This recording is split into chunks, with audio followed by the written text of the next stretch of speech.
Todos amigos, Hola, ¿qué tal? ¿qué dicen? Hola, buenas tardes. ¿Cómo Hola, están? buenas tardes. Buenas Buenas tardes. tardes. Qué bueno verlos, ya se Buenas acerca tardes. el vermú del fin del mundo. Hola.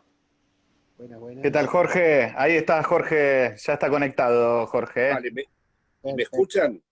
Perfectamente, perfectamente. Perfecto, bueno, estaba preocupado porque no lograba. Muy bien. Ahí estamos, para ver si yo te veo también. Ahí te tenemos, ¿cómo te va?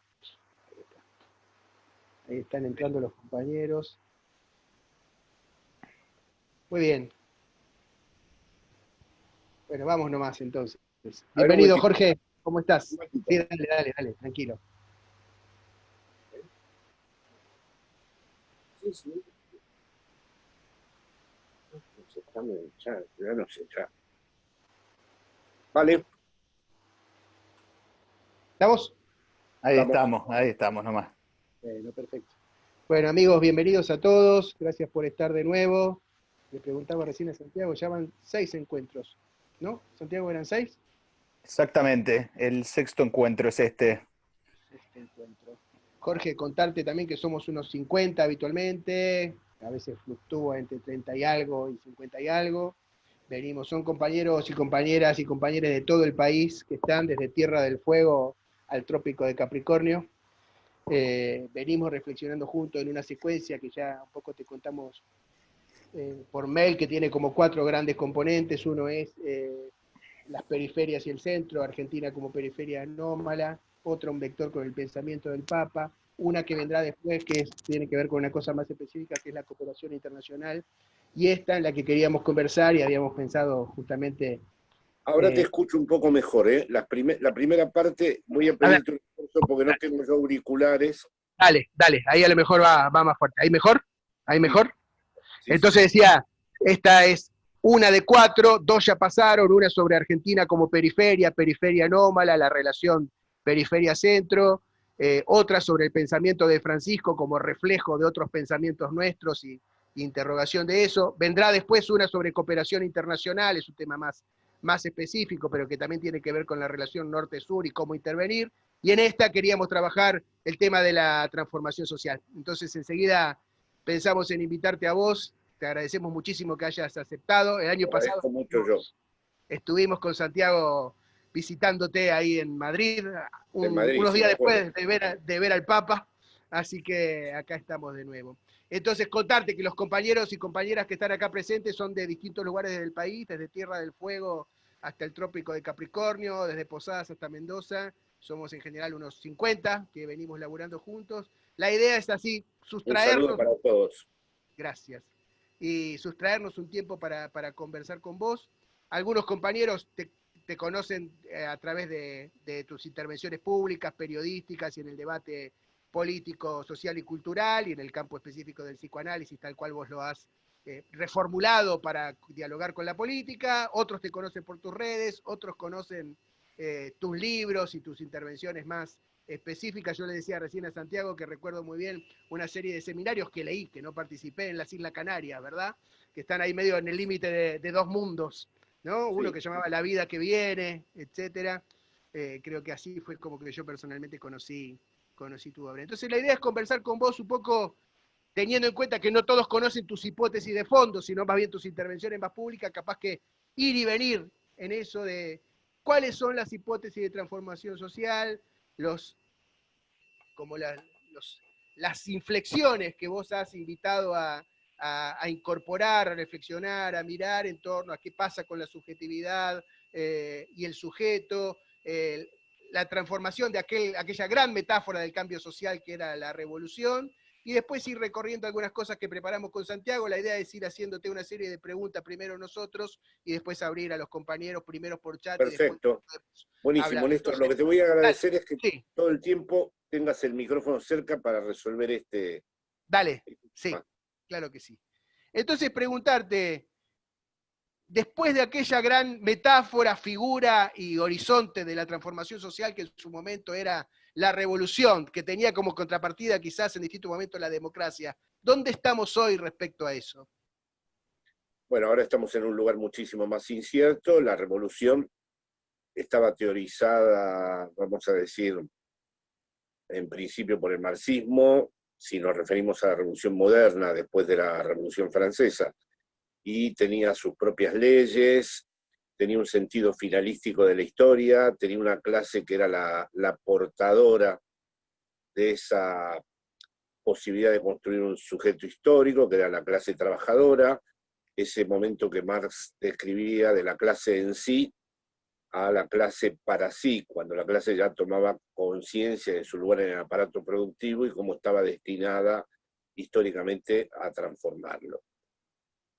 Este era un planteo, vamos a decir, teórico que no siempre se confirmó, y de hecho las propias revoluciones que hemos conocido en el siglo XX no confirman exactamente esto, pero debo decir que en mi generación tenía un enorme impacto esta teoría, era una impronta definitiva de todos los procesos políticos. Todos creíamos que tarde o temprano la transformación social era imparable, era cuestión de tiempo, se podía diferir, se podían discutir muchas modalidades, la izquierda lo hacía de un modo, el peronismo lo hacía de otro, pero en todos conservábamos esta idea finalística, teleológica, como dirían algunos filósofos, de la historia, es decir, la historia apuntaba a un sentido. Hoy en día no podemos determinar en absoluto que haya una regla que determine cuál es la transformación social que puede suceder. Todo lo que decimos siempre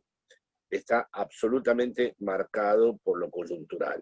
Incluso la coyuntura misma no se deja atrapar. Ahora mismo en la pandemia hay una multiplicidad de lecturas circulando porque es muy difícil deslindar aquello que puede venir, aquello que puede suceder, aquello que puede emerger en este cruce que se está dando entre la mundialización del capitalismo y la pandemia.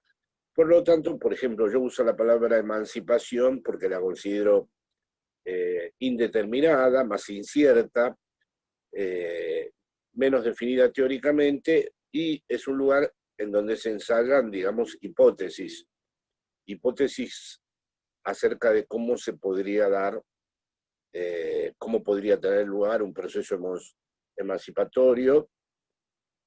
Es muy distinto en los pensadores europeos, en donde en general hay corrientes inspiradas en distintas tradiciones filosóficas, pero que no quieren tener en cuenta el Estado, porque consideran que el Estado ya forma parte de los dispositivos de poder, ya forma parte del campo del enemigo, y tal vez porque en Europa están acostumbrados a vivir en estados históricos en donde la mayoría de los intelectuales consideran que ninguna transformación seria puede surgir del Estado, porque el Estado es el mejor socio del capital. En este aspecto debo decir que están a veces un poco apresurados, porque la pandemia ha revelado que los estados europeos también son muy frágiles y que los años de neoliberalismo han dejado ya sus secuelas. Pero en cualquier caso, hace pocos días había una entrevista en Página 12 a Franco Berardi, de la que escribí hoy un artículo también en Página, y Berardi decía que, bueno, que los movimientos nacionales y populares ya habían revelado que tampoco tenían éxito. En el tampoco tenían éxito para Berardi estaba que habían perdido las elecciones. Él no, ahí hay una incapacidad estructural por parte de los intelectuales europeos de entender que son movimientos históricos, que no pueden ser juzgados solo, pura y exclusivamente desde una lógica electoral.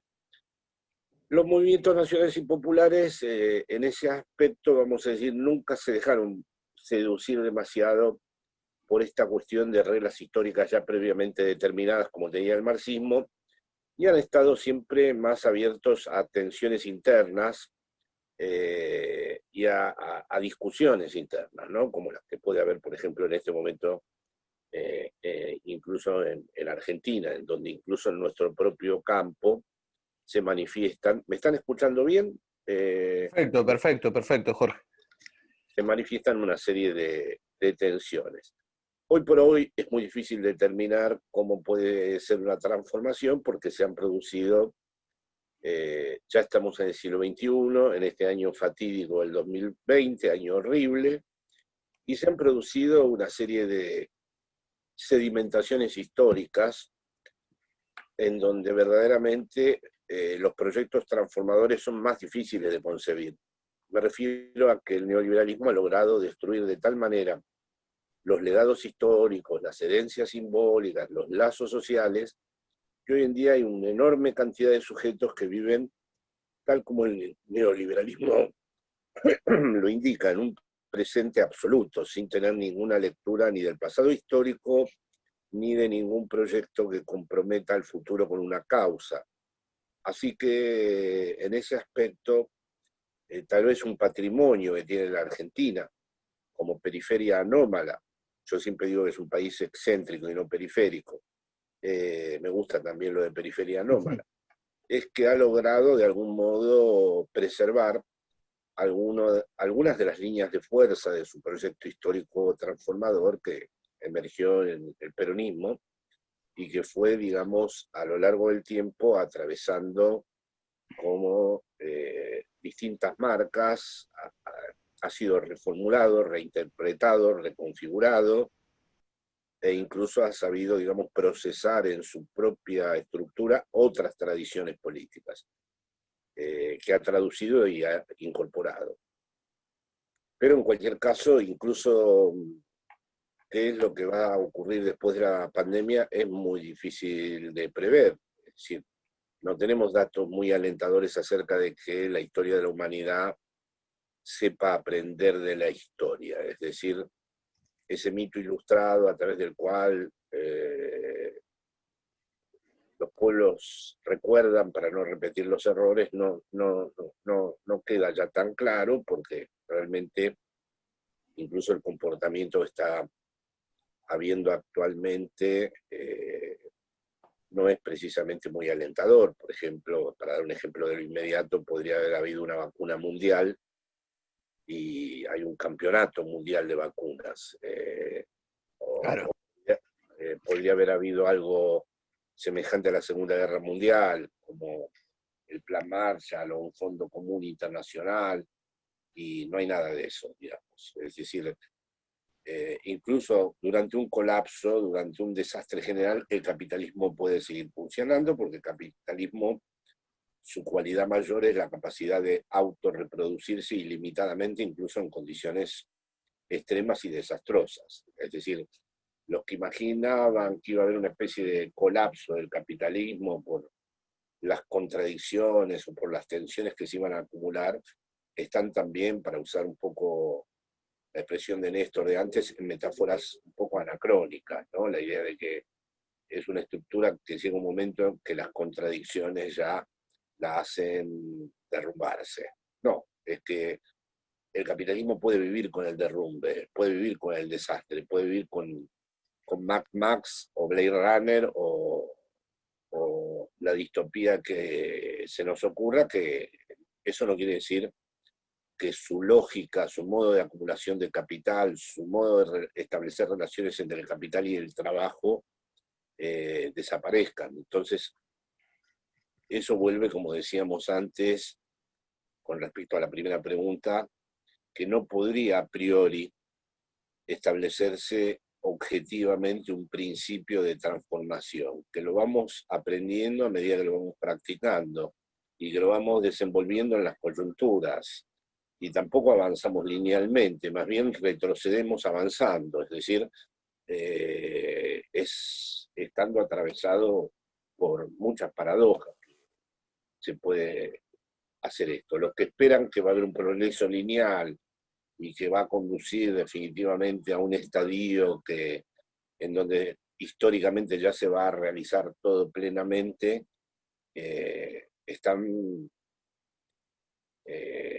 me parece en un sentido, están equivocados con respecto a cómo se dan los procesos históricos y cómo tienen lugar, ¿no? Me parece que siempre tenemos que insistir, siempre tenemos que volver una y otra vez a lo que es nuestra causa, pero saber que la misma no prosigue una orientación lineal. Jorge, buenísimo. Ahí se me ocurría en esto de decir que generalmente no hay muchos datos concretos para creer que se aprende de la historia y que en ese sentido vamos caminando o avanzando al mismo tiempo que retrocedemos o algo así dijiste. Pero respecto al tema de Europa, hay algo como que sí quedó como un tabú, como sobre todo en países como Alemania, la categoría de pueblo, como marcada. Y al mismo tiempo hoy en día en Europa empiezan a aparecer estos nuevos autores, Dugin en Rusia, Fusaro en Italia, y que vienen también a incorporar y volver a poner en circulación esa categoría, generando también las resistencias. Y acá ya se ha dicho en otra intervención, pero que también es algo que viene circulando, bueno, la distinción, más allá de populismos varios, centros y periféricos, la cuestión de nacionalismo de inclusión y nacionalismo de exclusión. Un poco para pensando en esto de la periferia anómala o de los excéntricos argentinos. Bueno, ¿cómo se puede hablar y poner una palabra respecto a eso? Bueno, primero no creo que haya nacionalismo de inclusión, no conozco ninguno. O sea, todos los nacionalismos se constituyen en función de construir una identidad en relación a algo que las podría perturbar. Es decir, estructuralmente el campeón nacionalista siempre tiene que excluir algo para constituir su identidad. Por eso mismo el peronismo no fue nunca un nacionalismo. O sea, lo nacional y popular o defender la soberanía o ser antiimperialista no tiene nada que ver con los nacionalismos. Los nacionalismos que conozco yo los conocí en Europa. No, no, no, no es decir, el nacionalismo exige notas étnicas, notas raciales, la identificación con una lengua. Para que ustedes tengan una idea, en el peronismo histórico, incluso Perón propuso el Día del Inmigrante, creo que en el año 49, ¿no? Eso sería inconcebible dentro de los nacionalismos. O sea que yo, nacionalismo incluyente no es una expresión que me interese. Con respecto a esos autores que han recuperado la categoría de pueblo, la verdad que no me interesan ni Dugin, o sea, a raíz de mi amigo Daniel Santoro y otros amigos de Buenos Aires, los he leído, pero no me parecen relevantes, sinceramente. Demasiado tarde para recordar ahora lo de la soberanía popular o lo de... Y sobre todo son peligrosos porque, a ver, una cosa es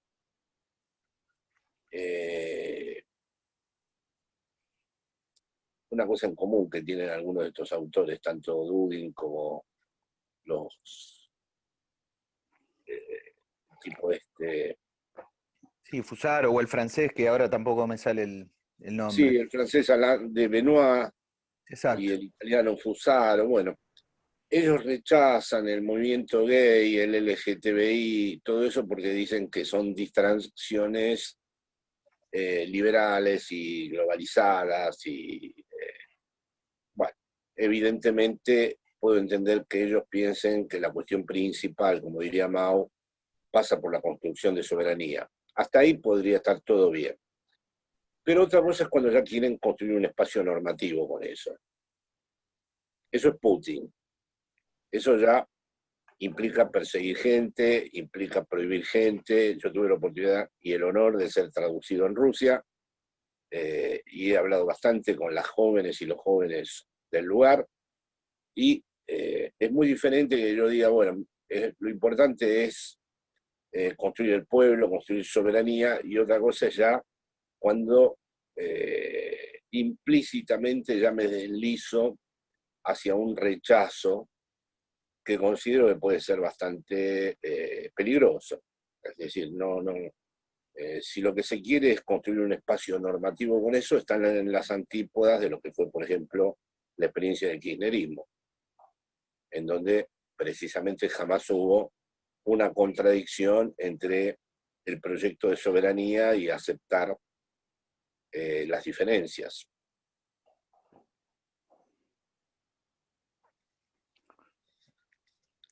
Néstor, estaba silenciado.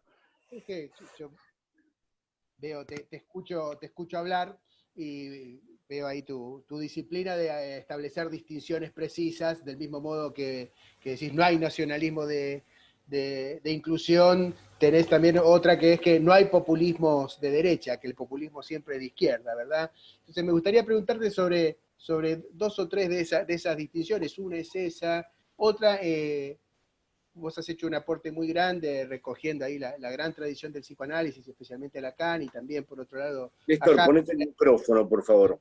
Ahí va más fuerte, voy de nuevo. ¿Sí?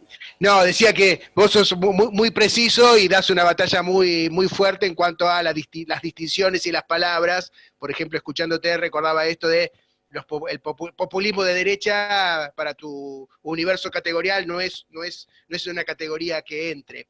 Entonces quería retomar algunas de tus distinciones iniciales y tus articulaciones iniciales, además de lo que quieras comentar sobre esa. Por ejemplo, respecto a la diferencia entre sujeto y subjetividad y la articulación soledad común. De todos modos, quizás querés completar, porque el tema del populismo nos ha atravesado en el debate de la década anterior, sobre todo sostenido por la música y la conceptualización de Ernesto Laclau, y ahora resuena en Europa y va y viene otra vez como problema con el avance también de las figuras de los llamados fascismos, neofascismos, etc. Sí, bueno, el régimen de circulación de la palabra populismo es horrible. La verdad que hemos tenido una especie de derrota cultural porque es un término que es muy difícil de defender porque todos se acusan los unos a los otros. Y cuando veo que la izquierda acusa de populistas a los grupos de extrema derecha, me da mucho dolor porque me parece que es un error de concepción absolutas. Grupos xenófobos y grupos racistas no pueden ser populistas. Es mucho más coherente, en cambio, cuando el líder de la derecha española, Casado, lo acusa de peronista a Sánchez, porque la derecha sí ya se ha dado cuenta que el peronismo no es un movimiento de derecha, que es un movimiento en donde verdaderamente los sectores del trabajo y los sectores plebeyos y los sectores excluidos buscan e intentan otra distribución de la justicia y la igualdad. Entonces, llamar populismo de derecha a, por ejemplo, Vox, en realidad, cuando tiene que votar, está en contra de los impuestos a los ricos y siempre está atento a la figura de los extranjeros, me parece un grave error conceptual. Para darles un ejemplo de este populismo de derecha, hace unos meses asistí, esto lo he contado en algún otro lugar, a una escena que nunca pensé que iba a escuchar y que tal vez a ustedes les puede interesar por esto del factor Francisco. El líder de la extrema derecha, que odia al Papa, lo llamó el señor Bergoglio, y en cambio Pablo Iglesias, líder de Podemos, dijo, usted se refiere al Papa Francisco.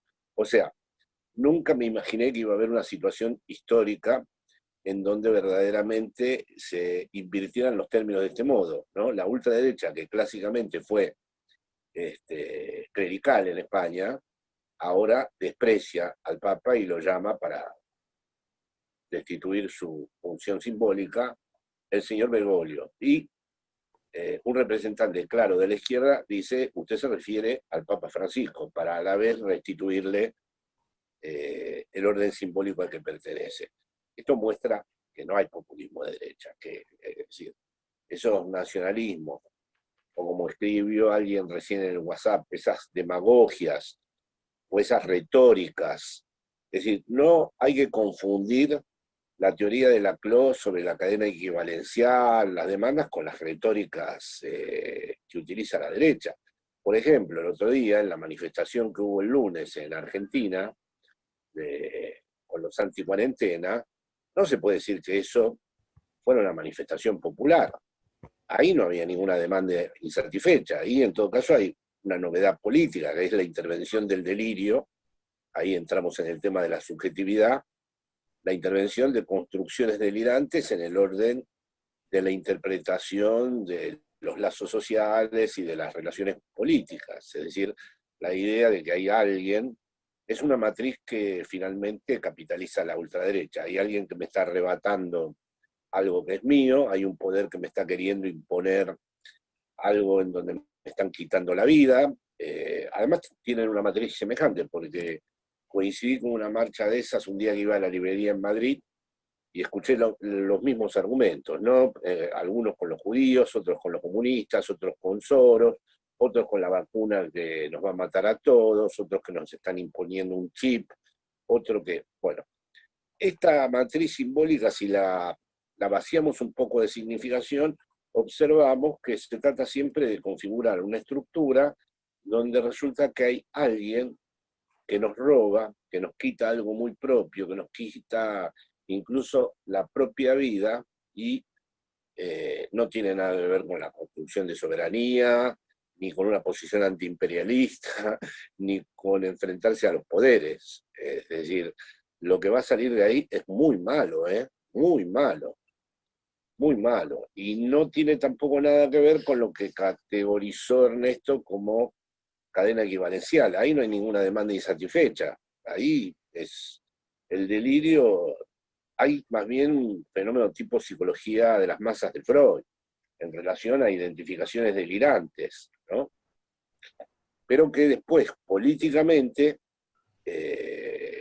cuando uno observa hacia dónde se encausa políticamente todo ese asunto, es hacia la derecha. Jorge, sí, dale, Santiago. Dale. No, dale, yo después retomo. Para llevarte un poco a la continuación de esa pregunta, así como cadena equivalencial, significante vacío, son el ABC de la CLO, vos has hecho distinciones y articulaciones bien importantes en torno a reincorporar la cuestión del sujeto y la subjetividad en este debate. Entonces, sí, perdón, Néstor, de eso me olvidé, porque en general, sí. Primero sí, está más que nunca la cuestión de la subjetividad metida dentro del asunto de la política. Hoy en día ya no podemos pensar ningún tipo de interpretación de lo político sin pensar cómo se van organizando las subjetividades en la época, y sobre todo porque el neoliberalismo, si hay algo que lo define como modalidad capitalista, es su capacidad que ha tenido para generar una subjetividad absolutamente desconectada de sus intereses vitales, o que incluso es capaz de asumir algo que va contra sus propios intereses vitales, o incluso considerar enemigo a aquel con el que tendría que compartir la misma causa. Es decir, que en el neoliberalismo hay un claro proyecto de diseñar de nuevo lo humano, de construir de nuevo al ser humano, pero ahora como capital humano, como alguien que está... alguien me pregunta si llamo excéntrica a Argentina porque si hay una base psicótica. No, para nada. La considero excéntrica porque estamos fuera del centro y a la vez con derecho a apropiarnos de lo que a nosotros nos interesa. La subjetividad neoliberal se caracteriza por esa forma de querer darse valor a uno mismo a toda costa y en contra de todos los demás, y engancha muy bien con una lógica de supervivencia que se está imponiendo incluso en la cuarentena, ¿no? Y quiero en ese aspecto, sí, hacer valer, gracias a que Néstor me lo señala, un trabajo que he hecho desde hace años para mostrar que no todo es apropiable por el poder, y por eso he tratado de diferenciar al sujeto, que es un sujeto que nace, vamos a decir, como un segundo antes que los dispositivos de poder lo hayan capturado, y es el sujeto del lenguaje, el de la palabra, el de la novela familiar, el que se construye a través del lenguaje, el singular, el sujeto singular, el que no se puede, digamos, comparar con nadie, ni se puede reproducir, ni se puede transformar en algo intercambiable, ¿no? Entonces, mientras hay subjetividades cada vez más intercambiables, porque son como equivalentes a las mercancías y a los valores, el sujeto para mí es lo que no es intercambiable, aquello que es irrepetible, aquello en lo que consiste la singularidad que hay en cada uno y que no vuelve a suceder con ningún otro. Ese es el punto de apoyo a la vez de soledad común, es decir, ¿qué es lo que tenemos en común? No nuestras identificaciones, ni nuestras pertenencias, ni aquello que aparentemente compartimos. Lo que verdaderamente tenemos en común es esa singularidad. Lo que nos vuelve absolutamente singular es a la vez lo que tenemos en común. Por eso para mí la idea de igualdad es tan problemática, porque igualdad no quiere decir para todos lo mismo. Igualdad no es lo mismo que equivalencia. Igualdad no es lo mismo que homogeneidad. En la igualdad se juega de verdad la singularidad. Uno es más singular que nunca. Si hubiera un mundo algún día de iguales, es donde verdaderamente la singularidad se realiza. Por eso considero que si hubiera un mundo de iguales va a haber locos, angustiados, personas de fe, ateos, laicos. No puede haber un mundo homogeneizable, no puede haber un mundo absolutamente equivalente. Es decir, que es un tema, el tema de la igualdad siempre me ha parecido clave para pensar el problema del sujeto, su soledad radical, porque el sujeto frente a las cosas más importantes, la muerte, tomar la palabra, e incluso la relación con la sexualidad, siempre de algún modo está solo, ¿no? Pero esa soledad es lo que tenemos en común. Grande. Ahí pensaba, bueno, número uno, que esto de la soledad común, que es aquello que tenemos en común y el tema de la igualdad y la dimensión del cristianismo entra muy fuerte, pero más allá de alguna referencia quizás a la dimensión religiosa en general, pensaba también en la figura del Papa ha definido para la etapa, para la pospandemia, y hay una carta muy fuerte que dirige a los movimientos populares como los movimientos de excluidos, y que aparece medio como un sujeto recurrente en los planteos de Francisco, y hacerte sí, pedirte una reflexión en torno a esto de los movimientos de los excluidos, los movimientos populares, que en Argentina tiene una particularidad, pero más que nada pensar esto, ¿qué le ves de potente y qué le ves de límite también en esa arquitectura, como sujeto privilegiado quizás para pensar la transformación o el devenir? Bueno, supongo que cuando me preguntas por el límite estamos hablando de Francisco, ¿no? Has dicho sujeto privilegiado. Sí, quizás Sí, ahí, para complementar, digo, en Francisco, en la última festividad de Pascua, que para la Iglesia Católica es la más importante, ese mismo día saca una carta dirigida a los movimientos populares de todo el mundo, Tierra, Techo y Trabajo, ese gran emblema, digamos, y en el cual básicamente los exhorta a protagonizar la salida de la pospandemia. Dentro de eso es el movimiento de los excluidos, básicamente, el movimiento de los descartados. Bueno, esos movimientos populares, que en Argentina tienen una articulación muy fuerte y que vienen articulados en función de esa bandera. Bueno, ¿cuál es la potencia que le encontrás al movimiento, en ese sentido, movimientos populares descartados y al mismo tiempo puede ser en Francisco quizás el límite, pero también en sí en ese planteo, digamos, de los no, que están afuera? En Argentina tienen una potencia que procede, digamos, de pliegos históricos muy importantes, ¿no? Y por lo tanto, también ocurre lo mismo en otros países de Latinoamérica, pero desde luego las iglesias parecen haberle dado la espalda a la palabra de Francisco, no se hacen cargo de esto, bueno, concretamente en España, las radios que maneja el Opus Dei directamente silencian todo lo que Francisco diga. Los diarios que tradicionalmente eran católicos, rara vez encontramos una declaración del Papa. Es decir, se ha vuelto, para utilizar la expresión de ustedes, un personaje anómalo. Es un personaje anómalo para la Iglesia misma. Esa es la impresión que uno tiene en Europa. Es decir, que mientras que Bueno, la Europa protestante no quiere saber nada porque además la Europa protestante ve siempre el mundo cristiano, o especialmente el mundo católico, como un mundo dilapidador, como un mundo que no cuida los ahorros. No en vano la tesis de Max Weber de El origen del capitalismo y la ética protestante, ¿no? Es decir, la vez pasada no me acuerdo qué ministra holandesa dijo que en Italia y en España se cuidaba mucho a los viejos. Bueno, dicen barbaridades de este tipo porque, bueno, en el mundo protestante hay una racionalidad administrativa que choca un poco con la Europa del Sur. Este problema se vio reflejado ahora cuando intentaron reestructurar a Europa con un fondo común. Es decir, la Europa del Sur, España, Italia y qué sé yo, no tuvo una buena acogida por parte de la Europa del Norte, que es protestante. Pero a la vez, toda la Europa en su conjunto, lo de los movimientos sociales, en Europa se corre mucho riesgo de que sean captados por las ultraderechas. Primero porque no los hay, están dispersos y son muy heterogéneos.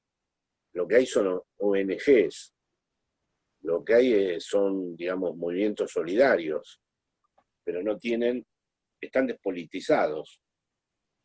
Es decir, esa tradición política que hay en Argentina de movimientos sociales involucrados políticamente, no la encontramos fácilmente en Europa.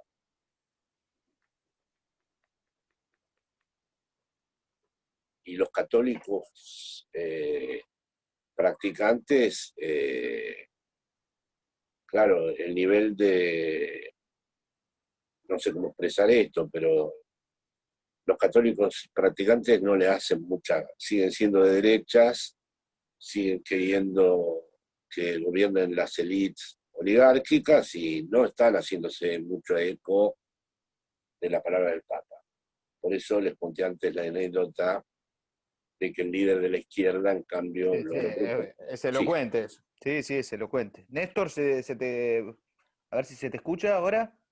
No, Sí, no se te escucha, Néstor. Problema. ¿Ahora sí? ¿Me oyen? Ahí sí, ahí sí, sí, sí, ahí sí. sí. Sin auriculares. No, Jorge, quería tener una palabra tuya sobre el tema de el lugar del Estado, ya que estamos en esta cosa norte-sur y diferencias, porque, y también en tus debates teóricos con Alain Badiou, etcétera, el lugar del Estado en la construcción, porque algo de la potencia que puedan tener o no con los límites que fueran de los movimientos sociales en Argentina, tiene que ver que están mediados por una tradición y una práctica política que no ve al Estado sencillamente como un obstáculo de la transformación y tampoco estrictamente como un lugar para tomar y transformar todo desde ahí. Entonces, ¿qué dirías hoy? ¿Cómo ves esos debates? Porque también en otros espacios más intermedios, de que trabajan con organizaciones comunitarias, populares, la sociedad civil, hay una mirada sobre el Estado que no termina de procesarse. Entonces, ¿qué palabra tendrías sobre eso?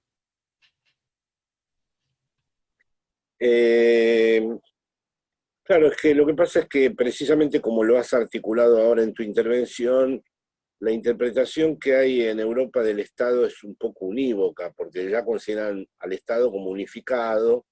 También es cierto que son estados históricos que llevan mucho tiempo consolidados y lo ven en una lógica en donde verdaderamente ese Estado no tiene ningún exterior. Por lo tanto, para ellos, si hay algo en lo que pueden coincidir Badiou, Negri, Zizek, Berardi, es que a pesar de que abrevan en fuentes filosóficas muy diferentes, el denominador común de todos ellos es que querer estar o participar del Estado es un error político.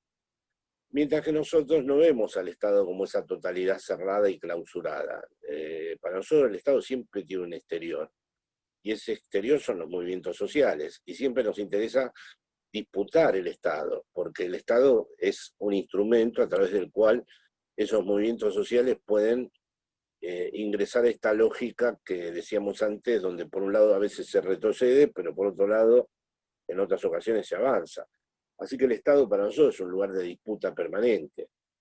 Ellos ven el Estado como el lugar en donde las cosas van a quedar petrificadas, congeladas, como si realmente, por eso el otro día Berardi en la entrevista dijo, bueno, perdieron las elecciones, se demostró que no eran movimientos exitosos. Pero bueno, eso es creer que se agota en las lógicas electorales, como dije al comienzo hoy de la intervención, y esto no es en absoluto así.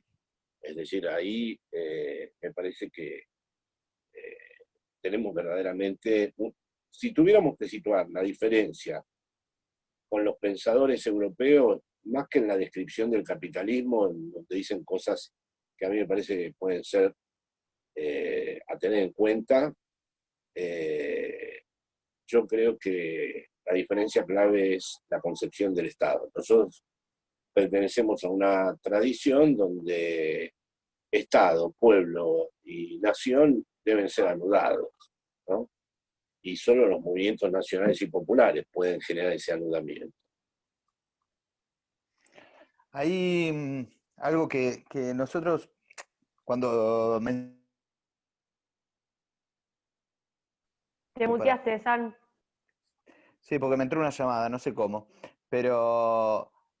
No, perdón. Recién mencionabas una serie de autores y yo estaba pensando, había algo que le quería preguntar a Jorge y me vino a la cabeza el Tusser. Y en esto de los aparatos ideológicos de Estado, y que hoy en día también no piensa mucho de aparatos ideológicos de mercado directamente. En ese momento todo más, justamente como más estático lo pensaba el Tusser. Pero con Néstor venimos reflexionando un poco de que estamos necesitando también aparatos ideológicos de la comunidad organizada.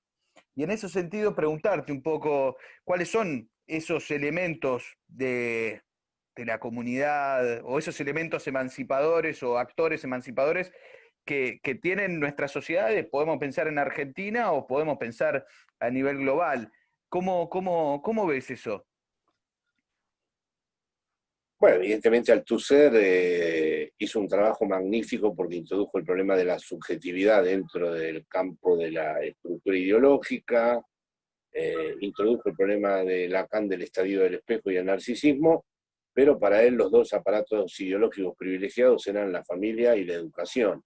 Hoy ya con las redes sociales, con internet, con los flujos mediáticos, con el parloteo infernal de los medios y todo eso, me parece que hay que extender un poco ese concepto que últimamente he venido trabajando mucho, porque además me interesa mucho destacar que la ideología no es algo que se pueda conocer por el propio portador que está atravesado por la misma. En la ideología se juegan un montón de factores que el propio sujeto que es portador de esa ideología desconoce. Me parece que es un concepto a recuperar. Luego, en nuestra experiencia histórica, porque veo algunos WhatsApp que insisten en esto, no, los movimientos, los sectores populares, si son captados por la ultraderecha, eso no quiere decir que va a haber un populismo de derecha. Eso lo que quiere decir es que va a haber un montón de sectores que tienen su origen en el campo de lo popular, pero que van a jugar para el enemigo, nada más. Pero eso no va a constituir un populismo de derecha. Eso es que también vimos en la marcha del lunes en Argentina, que seguía atentamente, que había algunos sectores que no eran precisamente los sectores de la oligarquía, o los sectores de la Recoleta. Es decir, había también una heterogeneidad. Esto empieza a ocurrir. Pero eso para mí no...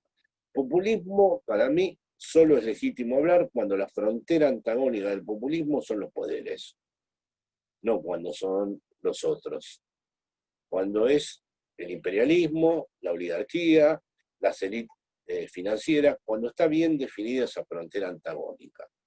Sin esa frontera antagónica, para mí, hablar de populismo no me parece que es agraviar la palabra, es insultar la palabra. Como digo en mi texto hoy, si vamos a besar la cruz del populismo, es porque es el populismo de los pobres contra los ricos. No el de los pobres contra los pobres o el de los pobres contra los extranjeros. Es decir, en el populismo que yo desearía, tendría que haber una alianza entre los trabajadores, los inmigrantes, las feministas, los que tienen distintos tipos de elección sexual. No algo que se defina identitariamente. No puede haber un populismo identitario, ¿no? Al revés, es una invitación a construir una identidad con los otros, un populismo.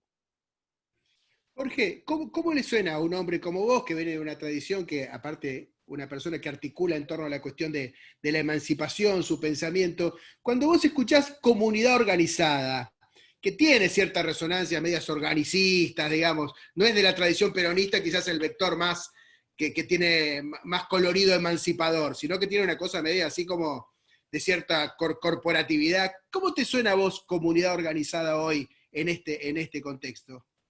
Antes de pasar a las preguntas de los compañeros que ya están poniendo ahí en el chat. Bueno, a ver, el texto de la comunidad organizada, que hay que decir que lo escribió, como lo hemos comentado en cierta ocasión, en el año 49 para un congreso de filósofos, donde normalmente el presidente dice las palabras protocolares de bienvenida, pero Perón decidió dar el cierre, es decir, que consideraba que tenía entre manos algo muy importante de comunicar, porque lo dijo al final.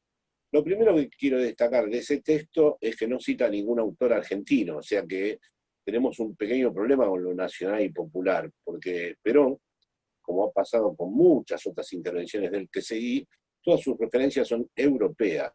Esto para que tomen nota, los que se imaginan que lo nacional y popular solo se construye leyendo a Jauretche y a Calabrini y Ortiz. No se trata de eso, pero no hubiera tenido la oportunidad en aquel entonces ya de citarlos. Y sin embargo, construye, ya sea el padre Benítez el que lo haya escrito, ya sea Carlos Astrada, una especie de organización, digamos, hegeliana, cristiana de la comunidad. Lo que me interesa de ese texto es algo que está presente también en Heidegger, que estaba invitado en el 49 a asistir al Congreso, pero que los amigos le recomendaron porque todavía seguía la cuestión de su nazismo vigente, que no viniera a la Argentina de Perón. Lo que me interesa de ese texto es que Perón en el 49 ya dice que el justicialismo debe diferenciarse del egoísmo individualista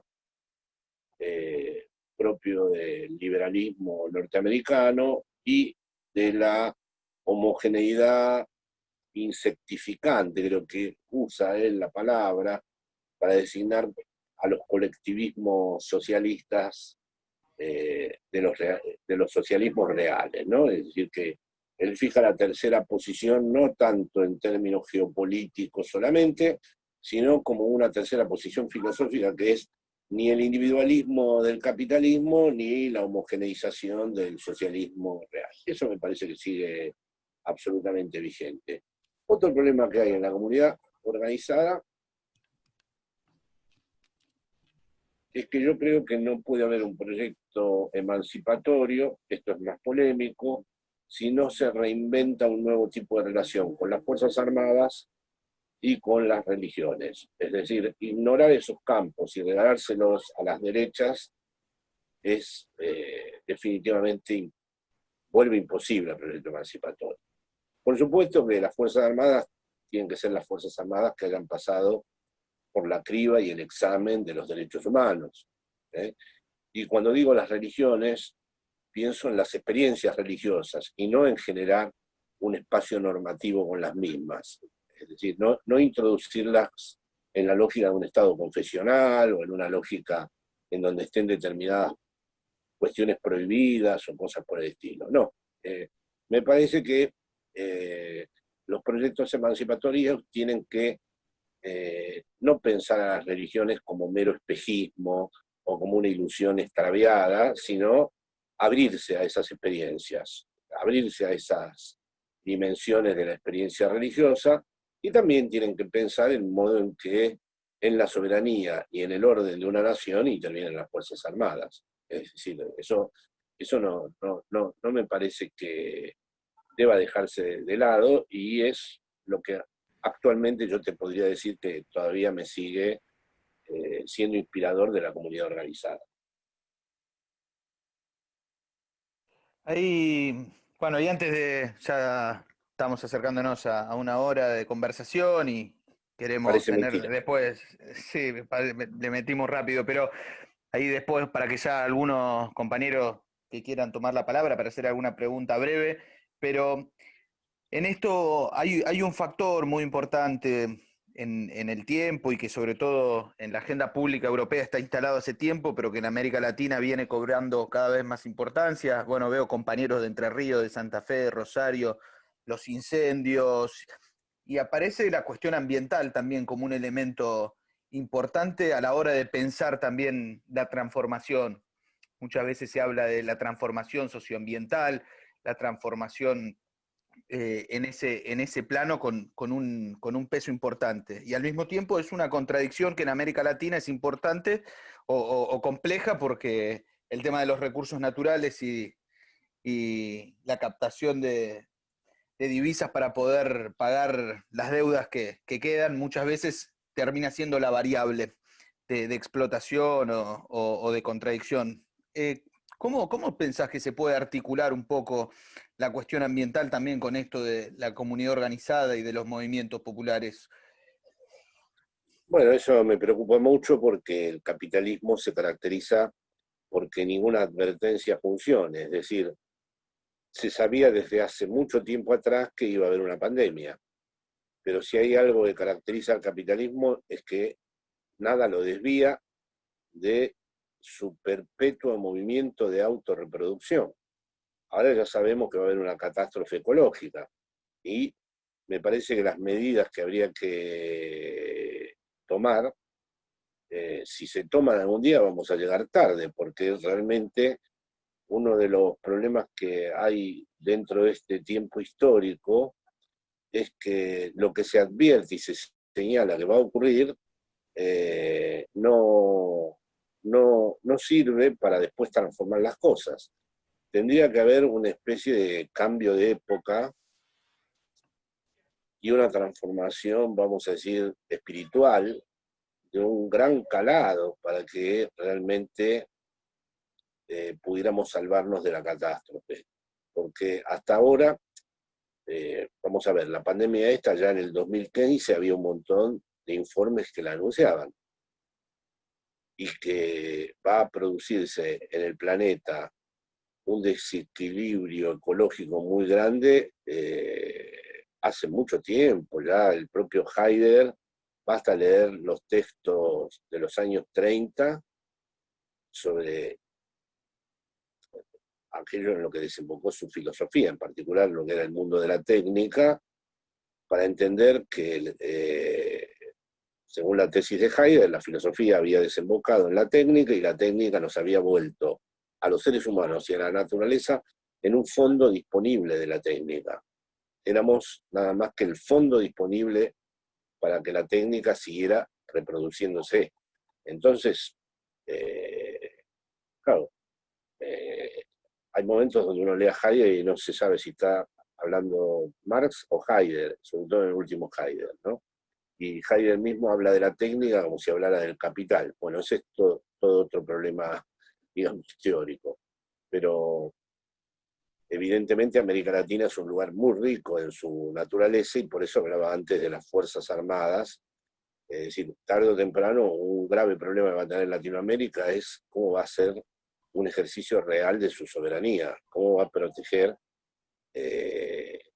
no en el sentido nacionalista de si nos quitan el trabajo los extranjeros, cómo va a proteger las verdaderas riquezas del expolio general que las oligarquías mundiales van preparando para los países que ellos consideran periféricos.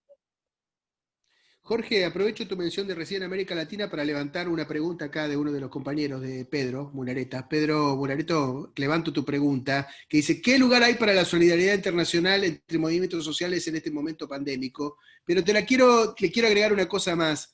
¿Qué posibilidad hay de lo que nosotros consideramos que para América Latina en general y para Argentina en particular es como nuestro tesoro de tradición o de experiencia? ¿Es compartible eso? ¿Es articulable a nivel más global o en otros lugares? Vos has tenido ahí una militancia en España también frente a la posibilidad de crear alternativas políticas. Entonces, la doble pregunta, ¿hay una posibilidad de articulación internacional o las singularidades van cada una por su lado? Y después con nuestra experiencia de singular universal, que es la tradición del peronismo, lo que hemos vivido, ¿es traducible eso a otros mundos o somos una especie de rareza en vez que anomalía, rareza intraducible, media intangible, que ahí queda. ¿Cómo lo ves eso? Bueno, como lo has dicho antes, ¿no? Es decir, ahora ya somos una rareza. Podemos, que lamentablemente fracasó, fue el intento por primera vez. A ver, durante muchos años éramos intraducibles, el peronismo era imposible de comprender, porque de hecho cuando yo me exilié en el 76, entendía a los chilenos y a los uruguayos porque procedían de los partidos socialistas y de los partidos comunistas, pero cuando uno decía que venía de militares del peronismo, era ya un equívoco, era muy difícil porque se habían establecido ecuaciones históricas que arrastraban malentendidos muy grandes.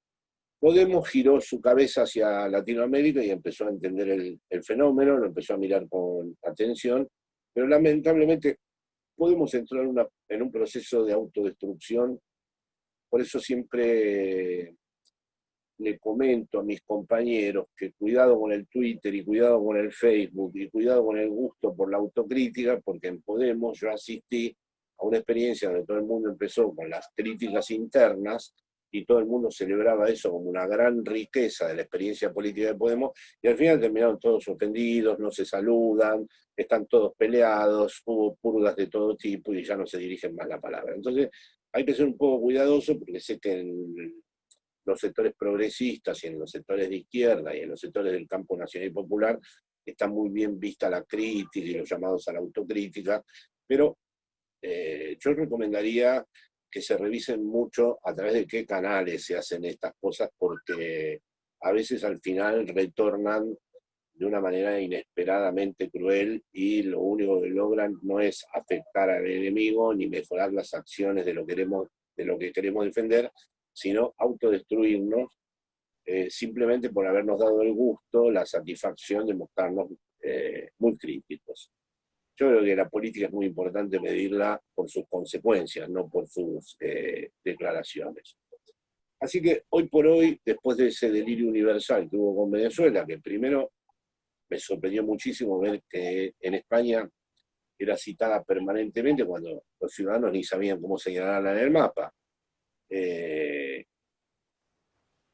Pero ya después mi asombro cuando vi que a Melenchón lo llamaban Hugo Melenchón y lo acusaban de chavista, y ya después mi asombro mayor fue ver que a Corbyn en Inglaterra lo acusaban de chavista, y ahora el otro día Trump, en plena campaña electoral, dijo que si ganaban nosotros, los demócratas, iban directos a Venezuela. Es decir que Venezuela es el momento más delirante del siglo XXI, porque se ha vuelto como el lugar donde verdaderamente, no creo que ni con Cuba hubiera pasado esto, se ha transformado en la materia oscura a través de la cual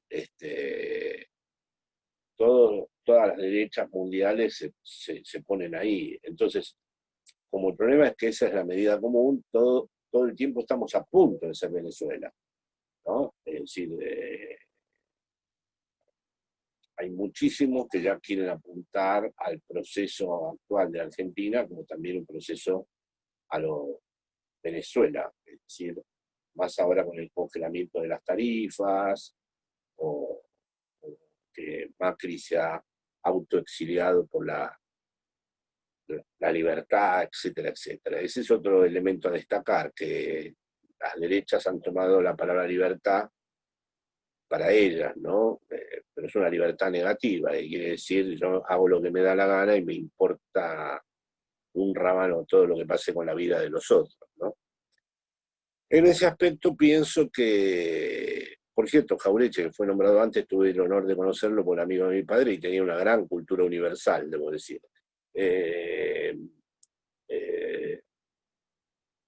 Bueno, entre los peronistas siempre hubo una gran cultura universal, es un mito eso de que, como quedó lo de alpargatas sí, libros no y todo eso, pero en realidad las grandes lecturas de la Argentina, las grandes reformulaciones históricas, los grandes pensadores, incluso el propio Laclau, proceden de esa cocina, digamos.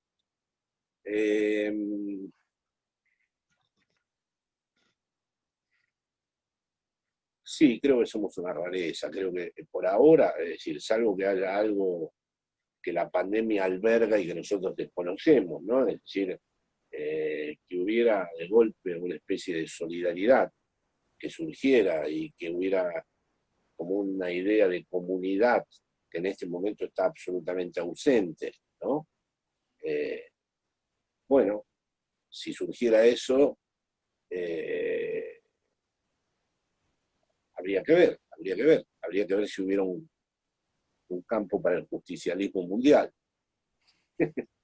Mi amigo Daniel siempre piensa en esto. Exactamente, estuvo acá la semana pasada, Daniel. Che, bueno, primero, bueno, agradecerte y me parece, ahí recién Javier Castañola estaba pidiendo la palabra, no sé si después de él hay uno o dos más que quieran hacer una intervención. Si te parece, pregunta breve y respuesta tuya, Jorge, y tenemos 20 minutitos más para después ya cerrar. Así que, Javier, ¿estás por ahí? Sí. Jorge, bueno, un honor escucharte y un placer. Abrir la cabeza para romperla. Una pregunta que te hizo Santiago, que no sé si la agarraste o no me quedó claro. Si los movimientos nacionales y populares son, en cierta medida, un camino fuerte de transformación y de cambio, en tu lectura y en tu mirada, ¿cuáles son los límites de los movimientos nacionales y populares que conocés, sabés, has estudiado desde de Argentina y de América Latina? ¿Y dónde está su potencia? Agrego una cosa Pero, antes de que conteste, Jorge, déjame agregar una cosa más para preguntar. ¿Qué pasa con la noción de partido? Porque entre Estado y movimientos sociales hay una vieja y actual cosa Sí, que es la cuestión de partido. ¿Cómo ves eso también? correcto. Está bien.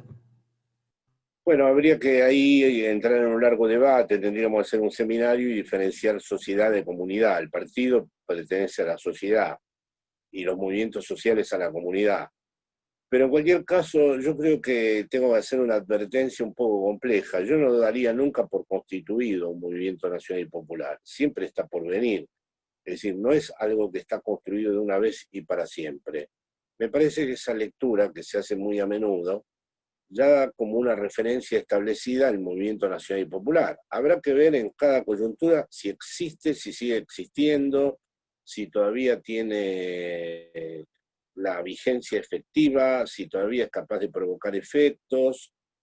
Así que, en primer lugar, el movimiento nacional y popular, para medirlo en qué transformaciones es capaz de realizar, primero tenemos que comprobar cuáles son las condiciones de posibilidad de su existencia. No se puede decir, ya está hecho el movimiento nacional y popular, o por ejemplo, el peronismo ya está hecho, o por ejemplo, ya hay una identidad popular definida. No, no, en el siglo XXI y bajo las condiciones del neoliberalismo no se pueden ya formular las cosas de ese modo. En todo caso, es siempre algo a construir el movimiento nacional y popular.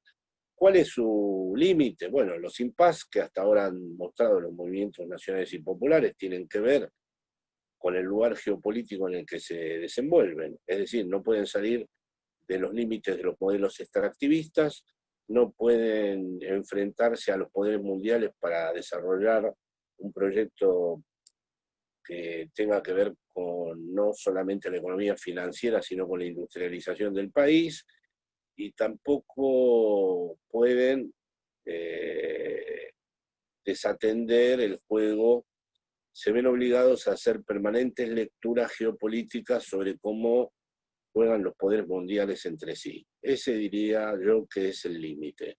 Pero bueno, no creo que haya proyecto actual en política que no tenga límites muy grandes, ¿eh? O sea, cualquier proyecto transformador lo primero que tiene que aceptar es los límites que tiene.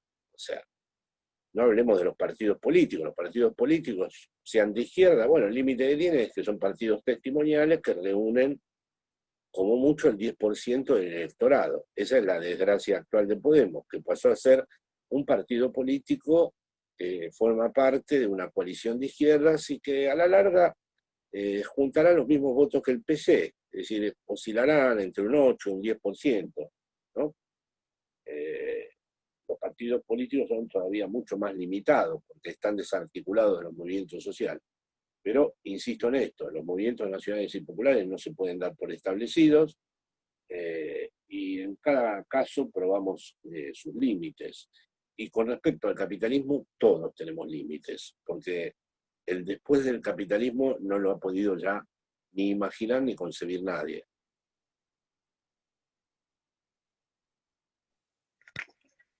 Tremendo, categórico ese final. No sé si hay algún otro compañero que esté con ganas de hacer alguna consulta. Ahí habían ahí Camel, dale nomás. Camel desde Mar del Plata. Muy bien.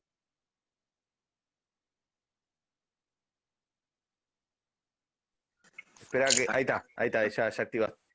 Gracias. Bueno, primero agradecer, un placer. Y bueno, ahí derecho dejo una pregunta. En un momento dado, dejaste bien en claro una palabra que ya no se usa mucho, cuando hablaste de enemigo en la política. Vi que mencionaste, por un lado, a la economía financiera, a la oligarquía, ser antiimperialistas, palabras que muchas veces del otro lado, y acá viene la pregunta, en un momento hiciste una mención entre la izquierda, los progresistas y lo que estaríamos dentro del campo nacional y popular, podríamos decirlo así, y esta cuestión de la crisis que provoca constantemente la crítica entre nosotros. No sé si soy claro, pero ¿cómo serían esos matices y qué posibilidades hay de solucionar estas cuestiones de algunos que dentro de lo que efectivamente no van a estar en lo que vos denominás la derecha? ¿Cómo estás viendo esto de cómo se está, si hay posibilidades de entre la izquierda, el progresismo y lo que llamamos la lectura nacional y popular, hay posibilidades de tener una agenda común que muchas veces ocurre que entre crítica de que uno quiere una cosa, el otro la otra, y un poco nos pasa eso, de que no tenemos posibilidades? Un ejemplo concreto, se crea el Ministerio de Género, de la Mujer, etc. Todos aplaudimos, perfecto, etc. De repente, una de las primeras actividades, Zoom con el embajador de Gran Bretaña en la Argentina, lo cual provocó que un sector, quizás en esas críticas, ¿cómo lo ves vos, por ejemplo, una coyuntura concreta como esa? ¿Fui claro? No sé Sí, si fui claro. perfectamente. Yo la verdad es que ahí tengo una actitud un poco difícil y me he peleado ya un poco porque pido benevolencia con respecto a las cuestiones críticas, no porque no las haya, no porque no haya tensiones, sino porque creo que hasta que no pase la pandemia, creo que la pandemia es tan grave, creo que lo que está sucediendo es de tal seriedad, que si encima el barquito en el que vamos queda malogrado por nuestras tensiones internas, un día nos vamos a despertar en lo siniestro, con el monstruo de nuevo adueñándose de todo. Entonces, yo trataría de... Has mencionado la palabra enemigo. Hay que advertir que ya no tenemos adversarios. Es que realmente el campo es como un campo enemigo. El adversario es una sublimación del enemigo, pero es que en realidad se parecen cada vez más a enemigos, no a adversarios. Porque juegan un golpe no del modo clásico militar, pero sí al golpe neoliberal, es decir, a un modo destituyente del proyecto de gobierno. Entonces, ¿qué hacer? Tu pregunta es muy importante. ¿Qué hacer con los errores que se cometen y que a la gente como ese que diste del Zoom con Gran Bretaña, conozco otro montón, ¿no? Que todos los días aparecen en los foros, ¿no? Yo llamaría porque conozco cómo es el narcisismo de las pequeñas diferencias. Después el asunto es que empieza a haber una batalla entre egos incontrolable, ¿no? Yo llamaría a la prudencia, por lo menos hasta que la pandemia se detenga, si es que se detiene, porque si nos empezamos a fisurar desde ahora, ¿no? Sobre todo, voy a insistir en esto, ¿no? Yo pensaría mucho a través de qué canales se hacen las críticas. Yo trato, cuando tengo una crítica, de trasladársela a los compañeros y compañeras que tienen responsabilidades en el gobierno. Nunca las hago a través ni de Twitter, ni de Facebook, ni a través de ningún medio.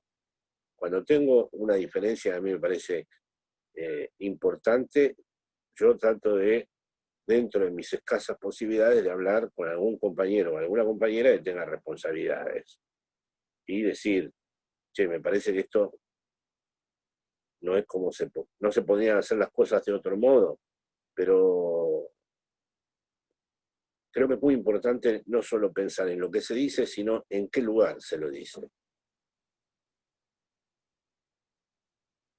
Jorge, Lo ideal, como decís vos, sería que hubiera una reunión de todos los sectores que de algún modo aman a la patria y quieren lo mejor para este pueblo, que tendría que ser lo prioritario, no el gusto que sea uno mismo de decir esto o lo otro.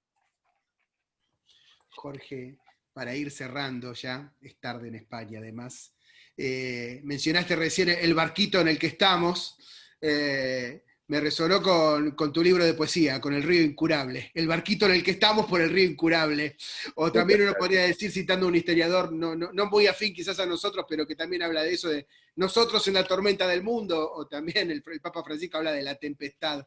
¿Qué hay en la poesía de Jorge Alemán que no está en su teoría, en su ensayística? ¿Y qué hay en la poesía para un momento como este?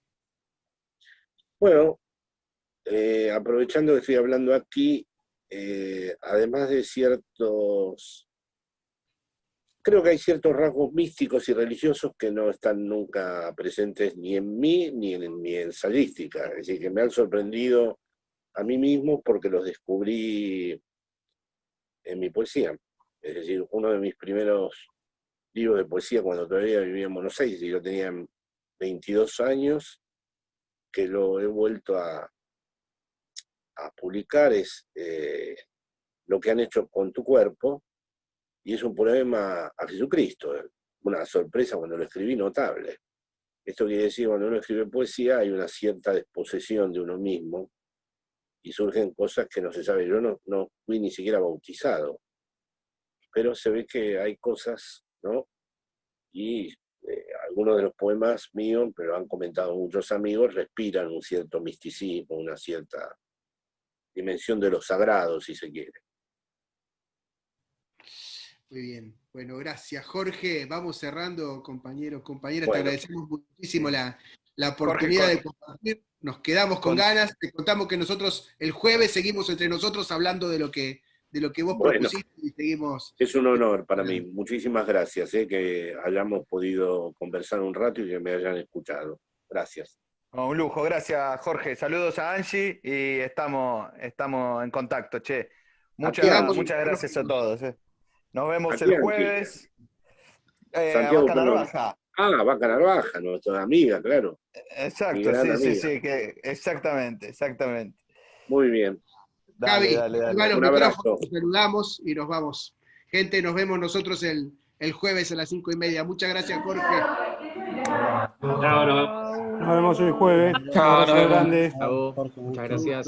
Cuídense. Gracias. Suerte a todos. Que estén bien.